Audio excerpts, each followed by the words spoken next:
मूर्तिजापूरचे माजी आमदार तुकाराम बिडकर यांच्या अपघाती निधनाने समाजमन सुन्न झाले आहे।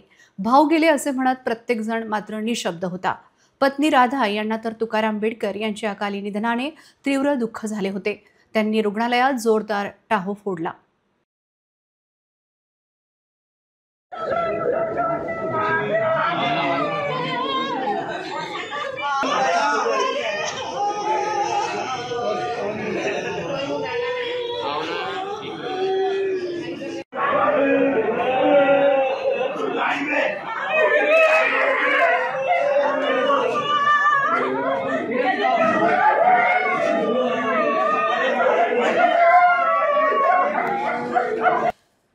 तुकाराम भाऊ सर्वांचे परिचित, मिशेवर हात फिरवून चेहऱ्यावर कायम हास्य असलेले तुकाराम भाऊ असे निपचित पडलेले पाहून अनेकांचे मन हेलावले।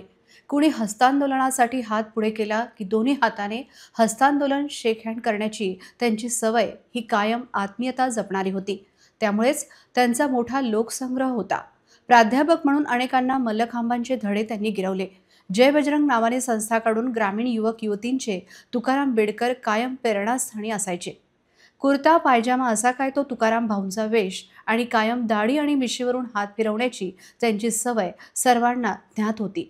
सकाळ सायंकाळ रामनगर असो की शहरातील कुठलाही रस्ता असो, तुकाराम भाऊ तब्येतीचे कारण पुढे करत वॉक करायचे। त्यांच्या पश्चात मोठा परिवार आहे।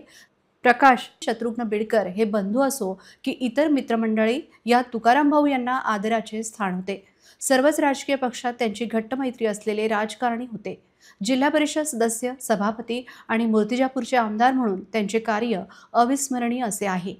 मराठी चित्रपट असो की समता परिषद यासाठी कायम झोकून देत मार्गदर्शक म्हणून त्यांचे कार्य स्मरणीय असेच राहील।